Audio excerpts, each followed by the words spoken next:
Have you ever noticed how the tightest prisons are often the ones we build inside our own minds? We cling to things, jobs, relationships, identities, as if our very survival depends on them. We grip them so hard that our knuckles turn white, terrified that if we loosen even a little, everything will fall apart. But here's the paradox. It's not life itself that exhausts us. It's the endless clinging, the desperate attempt to control what was never ours to hold. Buddhism teaches that suffering doesn't come from the world as it is, but from the way we attach ourselves to it. Imagine trying to catch water with a closed fist. The tighter you squeeze, the faster it slips away. And yet, when you open your hand, the water rests gently in your palm. Letting go isn't about carelessness. It isn't giving up. It's the quiet, courageous act of loosening your grip on what was never meant to be chained. The Buddha once said, "You only lose what you cling to." Think about that. The career you wrap your identity around, the relationship you fight to keep alive, the image of yourself you guard so carefully. All of these drain your spirit, not because they exist, but because you've made them part of your survival. But what if letting go wasn't weakness? What if it was the highest form of wisdom? What if the moment you release the rope is the moment you discover you were never hanging over a cliff, but standing on solid ground all along? If you've ever felt stuck, like you're doing everything right yet still drowning in anxiety or invisibility, this message is for you. Stay with me until the end, because there's a hidden lesson, a single insight that may completely turn your understanding of life upside down. And if you remember nothing else from this video, remember this: peace is not found in clinging, it is discovered in the art of letting go. Lesson 1: the illusion of control and the freedom of letting go. What if the very thing you think is protecting you is the very thing that is breaking you? Day after day, we tighten our grip on outcomes, on people, on carefully crafted plans, as though holding tighter could prevent life from slipping through our fingers. But here's the paradox: the more we clutch, the faster things seem to fall away. Control feels safe, it feels like certainty, but in truth, it is the ego's most seductive illusion. There's an old Zen saying, "Let go or be dragged." It isn't poetry, it's survival wisdom. Because control doesn't deliver safety, it breeds fear. Fear of failing, fear of losing what we love, fear of never being enough unless everything unfolds exactly as we demand. Buddhism teaches us the principle of non-attachment. Many people mistake it for indifference, but it is the opposite. It's not about caring less, it's about caring freely, without chains. Non-attachment means you stop binding life to your expectations. You don't own this moment, you are simply here to live it. The more you force it, the more it resists. Think about your own life for a moment. How many sleepless nights have you spent worrying about a future that never happened? How many hours have you wasted clinging to a relationship, already drifting like a boat out to sea? How much energy has gone into micromanaging every detail of tomorrow, only to find that all it gave you was pressure, not peace? Now imagine an experiment. For just one day, you stop interfering. You stop rehearsing every outcome. Stop building walls against every fear. Instead of controlling, you simply breathe. You watch. You listen. You respond. Not with panic, but with presence. Ask yourself honestly, what am I really afraid of if I let go right now? Most of the time, the answer isn't catastrophe, it's discomfort. And discomfort, as every monk will tell you, is the first step toward awakening, that job you didn't get. Perhaps it wasn't your path, that relationship that ended. Perhaps it was a chapter, not your entire story. Life is always guiding us, but we're often too busy resisting to notice. And here's the hidden truth. When you let go, things don't collapse. They settle. Not always where you imagined, but often exactly where you needed to be. Surrender is not weakness, it is wisdom. It is the courage to trust the river rather than fight its current. The next time you feel yourself tightening, pause. Breathe deeply. Ask yourself, is this weight worth carrying? Then soften your grip. Let go. Watch how space opens up where struggle once lived. A monk once said, "Peace is not found in the absence of noise, challenge, or work. Peace is discovered in the middle of them when the mind is calm." That calm does not come from control, it comes from trust. So ask yourself, what if letting go is not the end, but the beginning? What if the person you are so desperately trying to hold is not the person you are destined to become? To rise, you must release. If you want to soar in the sky, you cannot keep clinging to the earth. If you want to move forward, you must leave behind the chains of the past. Let go, let life come to you, and watch how beautifully it arranges itself when you finally stop trying to arrange it. Lesson 2. The paradox of detachment. Here's the paradox no one tells you. The moment you let go, you actually rise higher. Strange, isn't it? We live in a culture obsessed with outcomes, numbers, achievements, likes, validations. We cling to success as if our worth depended on it, but the tighter we pull on the string, the more altitude we lose. A kite doesn't soar because we grip harder, it soars when we release. Detachment isn't weakness, it's the hidden power that sets you free. The Buddha taught that attachment is the root of suffering, not because desire itself is wrong, but because we chain our identity to the outcome. Detachment is not apathy, it is freedom. It is the ability to act with sincerity, to love deeply, to work diligently, yet without being imprisoned by fear of what might or might not happen. It's showing up fully, without clutching desperately at control. Think about your own journey. Maybe you poured yourself into a job, a relationship, a dream, believing that if you just pushed hard enough, it would all work out. But instead of peace, you found pressure. Instead of clarity, you felt confusion. Why? Because power never comes from the grip, it comes from presence. Detachment shifts the question from "will this work" to "is this true for me?" That one shift changes everything. When you're detached, you no longer react out of fear, you respond out of alignment. You don't manipulate conversations, you speak with honesty. You don't obsess over outcomes, you move with sincerity.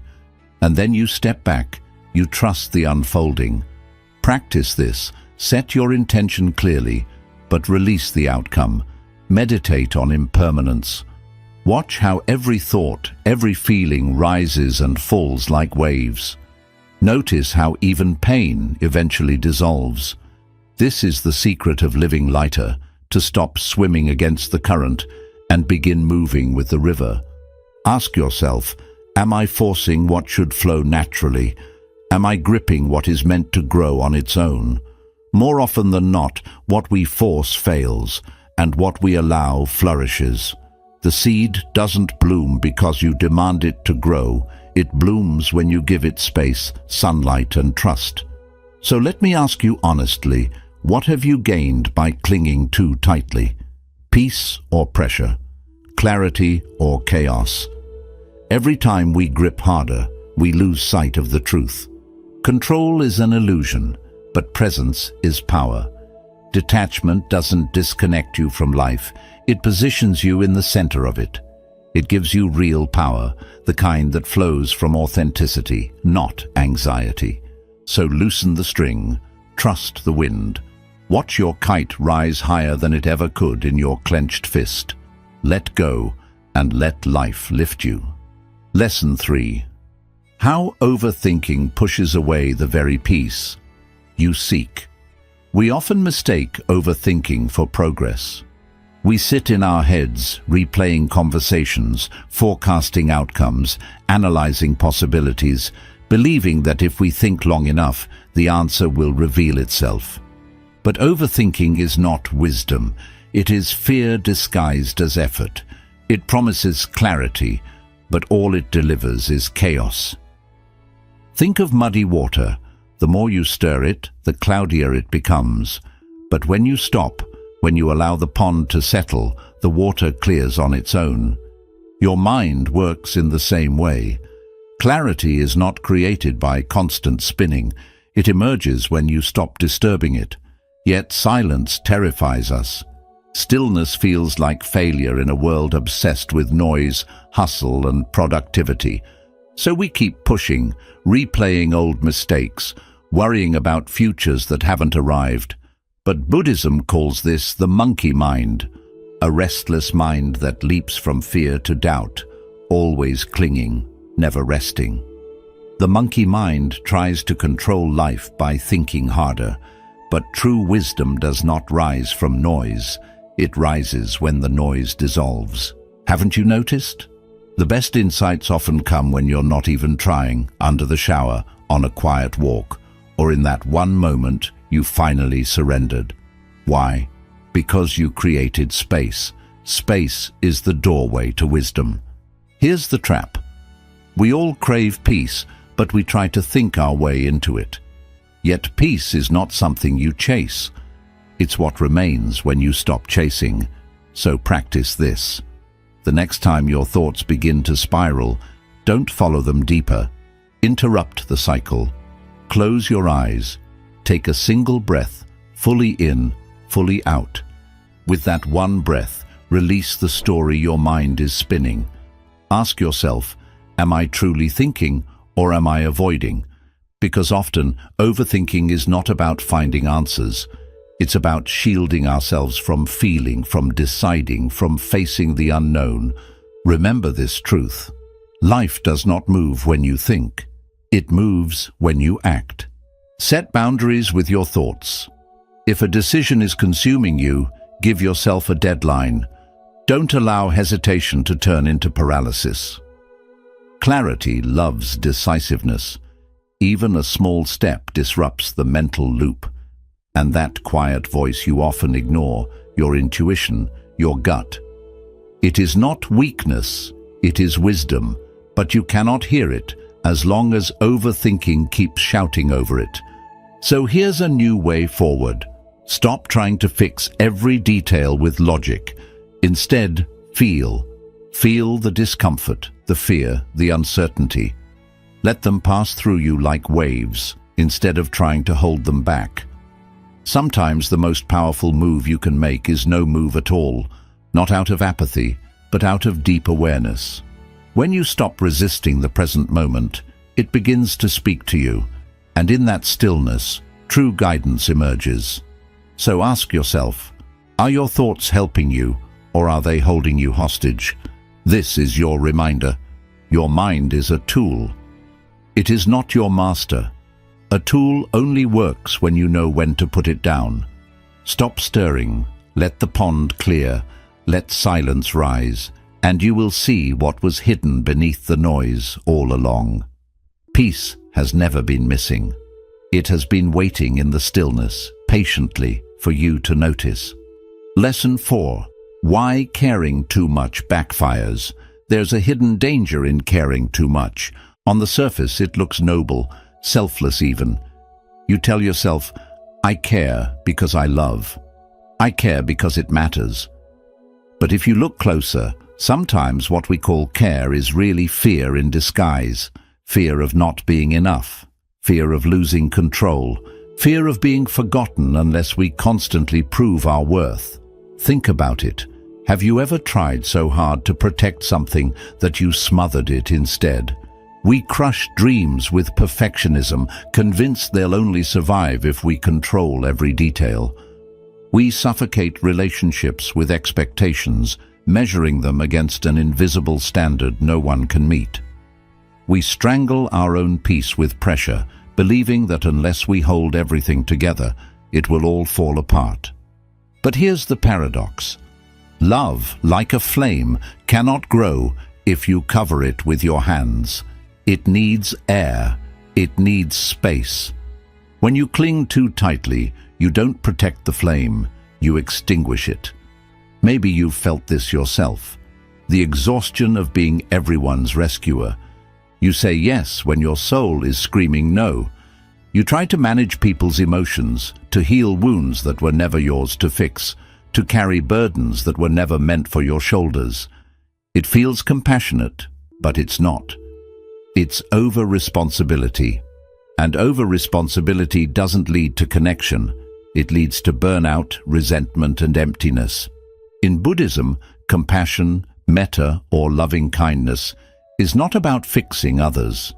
It's not about controlling the outcome of someone else's journey. True compassion is presence. It is being with someone without forcing, without managing, without trying to rewrite their story. Real care is not heavy. It's spacious. It's sitting beside someone in their struggle, without trying to erase it. It's letting people breathe, letting life breathe, and trusting that growth comes not from your control, but from their own path. Ask yourself, am I trying to be everything for everyone? If the answer is yes, notice that this is not love. It is ego dressed up as service. Your ego wants to be the healer, the pleaser, the one who never fails. But love doesn't demand that role. Love says, I am here with you, even if it's messy, even if I can't fix it. And here's something deeper. When you tie your worth to being understood, validated, or praised, your care stops being unconditional. It becomes a transaction. You start giving, not freely, but out of fear. Fear of not being seen. Fear of not being enough. That isn't love. That is fear pretending to be love. So reframe care. Care is not fixing. It is presence. It is the ability to sit quietly with someone without advice, to support without solving, to allow yourself to rest without guilt, to care for yourself, not because you're trying to earn worth, but because you already are worthy. Release the anxious attachment, that constant checking if someone forgot you, that restless replay of conversations, that need to explain yourself again and again. That is not intuition, it's insecurity, and unless you meet it with awareness, insecurity will drain you of the very peace you're longing for. Now ask yourself this: what would happen if you stopped trying to manage everything? What if you trusted that the people you love could survive without your constant intervention? What if you trusted that situations could unfold without your endless supervision? Do you see how much lighter that feels? The irony is, when you stop smothering, your relationships deepen. Why? Because they begin to rest on trust, not tension. Not everything is yours to carry. Let that sink in. You are allowed to care without controlling, to love without losing yourself, to give without grasping. This is real compassion, not the ego's version of it. So pause and reflect. Am I truly caring, or am I managing others under the mask of good intentions? This is your invitation to stop trying so hard, to stop performing for love, to stop proving your worth through exhaustion. You do not need to be perfect to be loved. You do not need to overgive to be valuable. Think of a flame again. It does not grow stronger because you hover over it, desperate to protect it. It grows because it is given room to breathe. The same is true for your soul. Let it breathe. Let others breathe. Let life itself breathe. And perhaps most importantly, stop seeking validation. Not because you no longer care, but because you finally understand what real care looks like.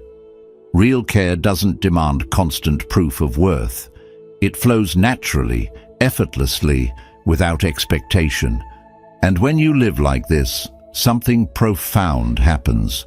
Your heart feels lighter, your mind grows clearer, and your relationships become more genuine. You discover that peace was never something to chase. It was always waiting beneath the weight of your over-caring. Let go of the pressure to be everything. Let go of the belief that love must be earned. Step back, allow space, and you'll see. When you stop smothering, everything, love, trust, clarity, peace, finally falls into place. Lesson 5. What happens when you stop seeking validation? From the moment we are born, we enter a world that teaches us to perform. As children, we beam when our parents clap at our first steps. In school, we chase gold stars, grades, and recognition. In adulthood, it becomes likes, comments, promotions, and compliments. Somewhere along the way, applause quietly became our oxygen. Without it, we panic. With it, we feel alive. But here's the truth that often goes unnoticed. You were not born to be approved. You were born to be authentic. Think about a mountain. It does not ask the sky for permission to stand tall. It doesn't shrink when someone disapproves or expand when someone claps. It simply is, unshaken, unmoved. A mountain's worth doesn't come from applause, and neither does yours. Yet so many of us live as performers in our own lives, always asking silently, was that good enough? Do they like me? Did I prove my worth today? The constant chase for validation is subtle but exhausting. You may dress it up as ambition or call it drive, but if your peace collapses the moment someone criticizes you, that's not drive. It's dependence, and dependence is change disguised as achievement. Here's the problem with validation. It's a moving target. It shifts with trends, with moods, with other people's insecurities and projections. One day, they love you. The next day, they forget you. How can you build a stable life on ground that's shaky? Buddhism offers us a radical alternative. True freedom does not come from being liked. It comes from being real. From living in alignment with your values rather than performing for approval. When you release the craving for validation, you begin to hear your own voice again. You stop asking, do they approve? And start asking, is this true for me? That is where authenticity is born. Pause here for a moment and reflect. Who are you when no one is watching? If no one clapped for you, if no one noticed, would you still do what you do? Would you still speak your truth? Would you still show up for your path, even if the world stayed silent? That is the real test of authenticity. And here's the sacred shift. When you stop outsourcing your worth to others, you stop living in fear. Fear of judgment, fear of rejection, fear of invisibility. All of it begins to dissolve. In that fearless space, something remarkable happens. Creativity flows, courage rises, purpose returns. Try this simple practice. Each day, validate yourself, not with ego, but with truth. Write down 3 things you did well, just for you. Maybe you showed up despite anxiety. Maybe you set a boundary when it felt uncomfortable. Maybe you allowed yourself to rest without guilt. Let those moments be enough. Let them teach you that your worth is not conditional. It simply exists. And the next time someone praises you, receive it with gratitude but without clinging. When someone criticizes you, listen with openness but without letting it define you. Both praise and criticism are just like weather patterns. They come, they go, they pass. Your essence does not change because of them. Step into solitude. Not loneliness, but the sacred space where no one else's opinions echo. In that quiet, you'll meet the version of yourself who doesn't need permission to breathe.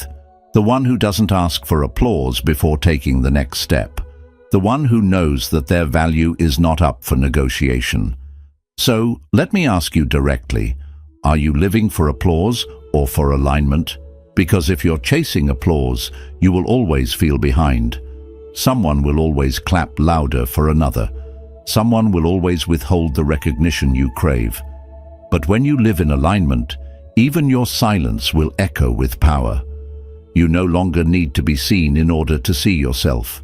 You no longer need to be validated in order to feel valid. And in that freedom, you become unshakable. Remember, you are not a performer on life's stage. You are the mountain, tall, whole, complete. You don't need applause to prove your presence.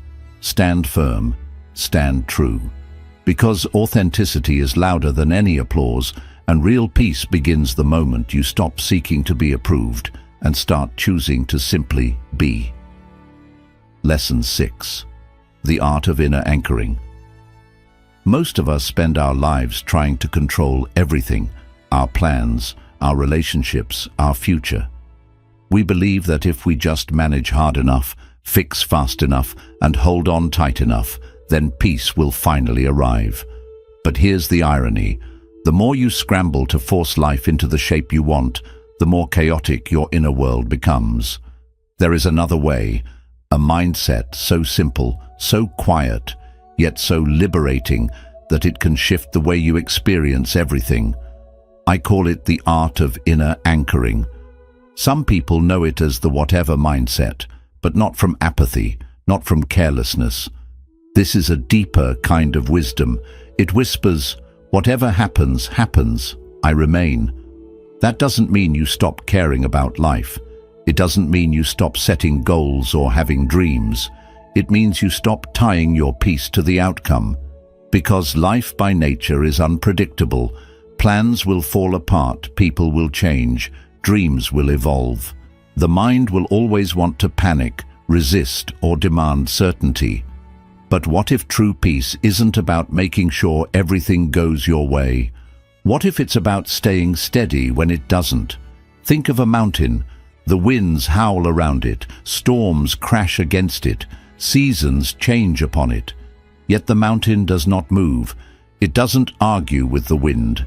It doesn't resist the storm. It simply remains. This is the power of anchoring. Not indifference, but spiritual confidence. The knowing that you can stand calm and rooted, no matter how unstable the world becomes. When you live anchored, something extraordinary happens. You stop overreacting. You stop making everything personal. You start choosing peace over pride. Try this. Practice what Buddhists call radical neutrality. The next time someone says something that triggers you, don't rush to respond. Pause. Observe your reaction instead of obeying it. Ask yourself, does this really need my energy or only my awareness? Most of the time, awareness alone is enough. Or imagine the next time chaos erupts in your life. Whisper softly, this doesn't define me. Because it doesn't. Your value is not measured by how smoothly life unfolds. It is revealed in how calmly you carry yourself when it doesn't. And here's a spiritual tool people forget. Humor. When something goes wrong, when life throws you one of its curveballs, try laughing gently. Shrug. Ask yourself, will this matter in 5 years? If the answer is no, why should it steal 5 hours of your peace today? Sometimes the most enlightened thing you can do is smile at the absurdity of it all. Remember this, peace is not found in answers, but in releasing the desperate need for them. Can you remain calm when everything is changing? That is the real test. Because if your peace depends on stability, you will never know peace. But if your peace is built on presence, surrender, and inner anchoring, then no storm can uproot you. Anchoring yourself in this way doesn't make you passive, it makes you powerful. Because when you stop needing life to bend to your will, you begin to move in harmony with it. You stop resisting and start flowing. You stop breaking against the current and instead let the current carry you exactly where you need to go. So the next time life spins sideways, don't scramble, don't resist. Take a deep breath and remind yourself, whatever happens, happens. I remain. That is not weakness, it is mastery. Because letting go isn't losing control, it's allowing life to meet you where you truly are. And in that space, clarity returns, strength deepens, and alignment unfolds effortlessly. You become like the mountain, anchored, steady, unshaken. And from that grounded place, everything, peace, wisdom and strength, finally falls into place. Lesson 7. Beyond the prison of thought. You are not your thoughts. At first, this might sound strange, almost impossible to believe. After all, we spend nearly every waking moment listening to that inner voice. It tells us stories, criticizes our choices, predicts the worst, and rarely stops talking. Most people live their entire lives inside this invisible cage, convinced that every word their mind whispers is true. But here's the liberating truth. You are not the voice. You are the awareness that hears it. Imagine the open sky. Clouds drift across it, sometimes soft and light, sometimes dark and stormy. Yet the sky itself is never damaged by the passing weather. Your awareness is that sky. Thoughts are the clouds. Some bring rain, some thunder, some light. But none of them define the vastness behind them. Think about the last time a single thought ruined your day. Maybe it was one harsh comment, one memory of failure, or one fear about the future.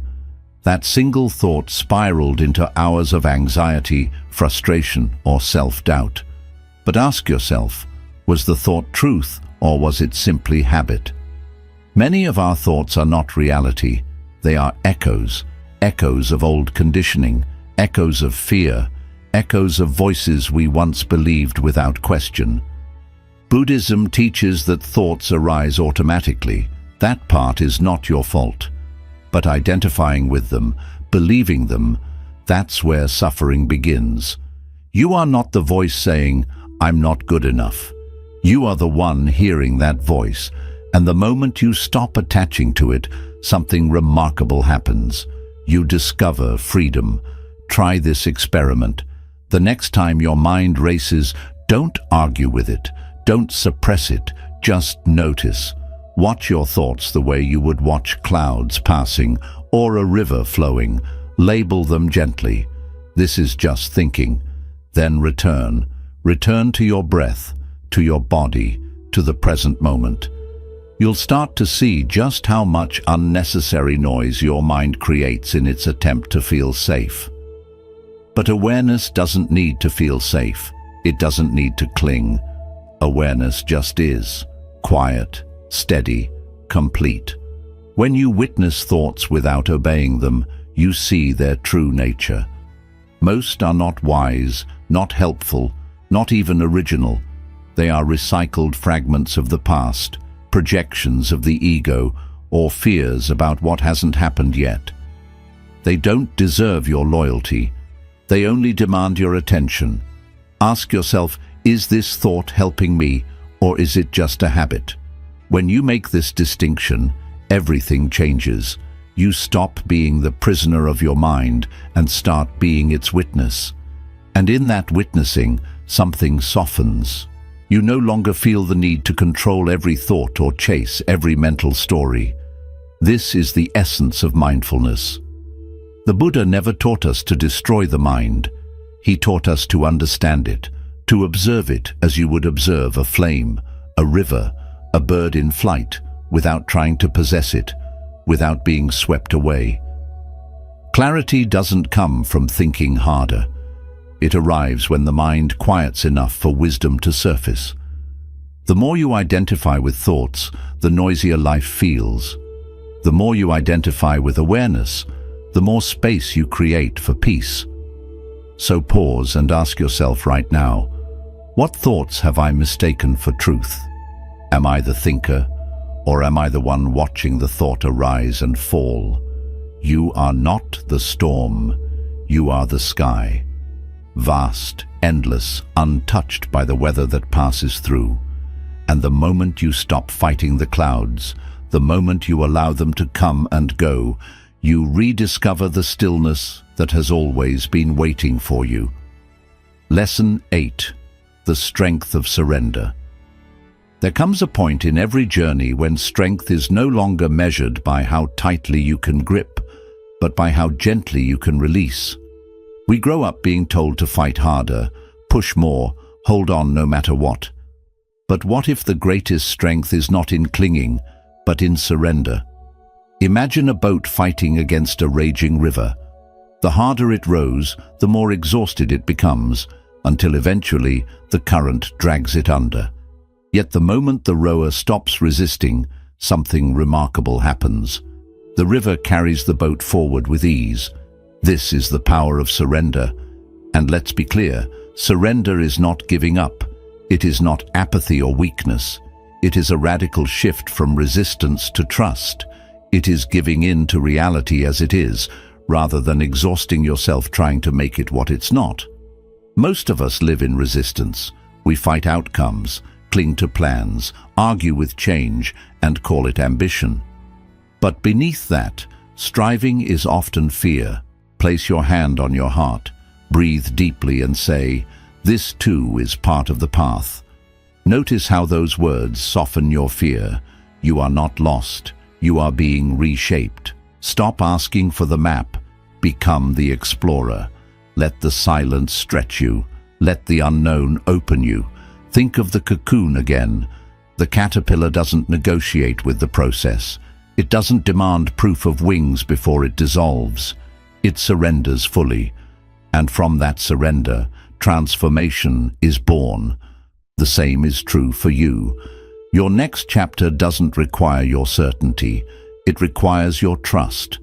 Ask yourself honestly, am I clinging to certainty, or am I allowing myself to evolve through chaos? Do I trust the unfolding, or am I still trying to rewrite what already is? These are not just questions, they are doorways. Growth is not about holding everything together. It's about learning how to let things fall apart with grace.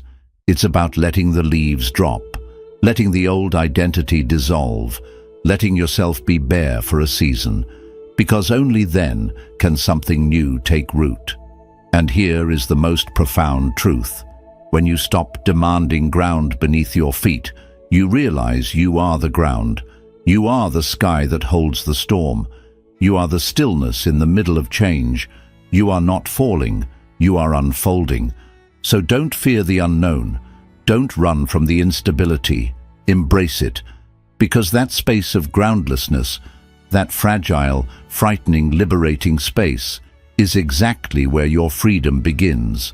That's where your next chapter lives. That's where life begins to rise, not from what you cling to, but from within you. When you finally stop needing the ground to stay still, you discover the deepest stability of all, the one that was inside you all along. Lesson 10. Letting the moment lead. Picture a river winding its way through mountains and valleys. It does not argue with the rocks in its path. It doesn't insist that the bends become straight or that the path stay smooth. The river just moves, flowing around obstacles, adjusting to every rise and dip, trusting the way as it unfolds. This is the heart of letting the moment guide. It is not weakness. It is not surrender. It is the highest act of wisdom. Yield to life as it comes. Yet most of us live caught in the opposite state. We hold on to control. We overmanage our work, our relationships, even our feelings, as if constant gripping could keep us safe. But the truth is, control takes us away from the only place where peace truly exists, the present moment. We end up managing life instead of living it. But what if, even for one breath, you stopped planning every move? What if, instead of rushing ahead with worry or falling back in fear, you paused and asked, "What is life calling me to do right now?" This question breaks the autopilot that keeps us going in circles. The mind loves to replay yesterday or run ahead into tomorrow, but rarely does it stay here, in the now. And still, this is where everything takes place. This is where clarity, healing, and wisdom dwell. Just think about it. How many times have you pushed, hurried, or forced a way forward, only to end up drained and stuck? What if those delays were not punishments, but invitations? What if the detours were not mistakes, but lessons? Life often holds back what you want to show you what you truly need. Surrendering to the present doesn't mean indifference. It means deep engagement with what is. Not with your picture of how it should be, but with the reality of how it is. It means you stop asking, "How can I control this?" and begin asking, "What wisdom does this moment carry if I stop trying to avoid it?"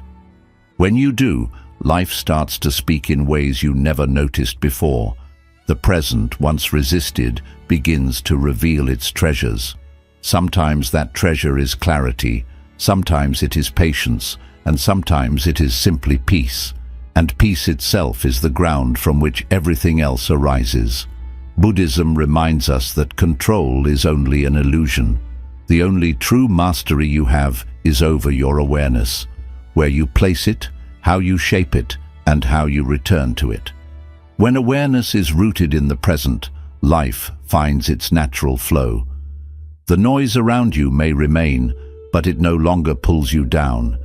You stay anchored, steady, and here. Try this simple practice. When restlessness comes, put both feet on the floor, close your eyes, and take a deep breath. Silently say, "I am here now." Then ask yourself, what is life asking of me in this moment?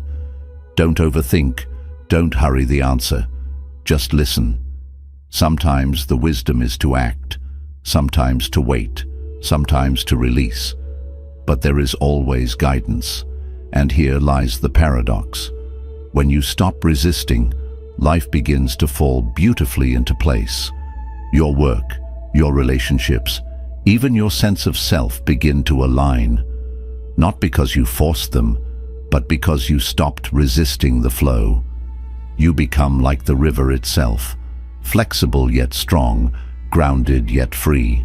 You come to see that real mastery lies not in force, but in flow, not in holding on, but in trusting. And through that trust, you discover the ease of living in harmony with the present. So I leave you with this. Stop trying to manage every moment and start living it. Let the river guide you. Let the now be enough. When you allow the moment to lead, you don't lose control. You uncover peace. And in that peace, everything, clarity, purpose, freedom, settles effortlessly into place. So now you've walked through these lessons, each one reminding you that peace is never something to chase. It's something you uncover when you let go, when you trust, when you return to presence. From loosening your grip on control, to calming the restless mind, to releasing the need for approval or fixing everything, you've seen that freedom is never in force, but always in flow. Buddhism reminds us that life is always moving, always shifting, always inviting us to release. And the more we resist, the heavier it becomes. But the moment we soften, the moment we allow, everything starts to come into balance. As you finish this video, ask yourself, which of these lessons do I need most right now? Is it loosening my grip on control? Is it stepping away from overthinking? Is it learning to trust the unknown? Hold on to that one insight and carry it into your day like a lantern. Let it guide your steps. Because the truth is, peace is not out there. It isn't waiting in some future moment. It is here, right now, if you're willing to notice it. And if this message has spoken to you, I invite you to keep walking this path with me. Subscribe for more teachings inspired by Buddhist wisdom. Share this video with someone who might need this gentle reminder today. And before you leave, take a moment to reflect in the comments. Which lesson touched your heart the most? Your words may be the light that helps someone else find their way. Until we meet again, breathe, let go, and remember, you are already enough.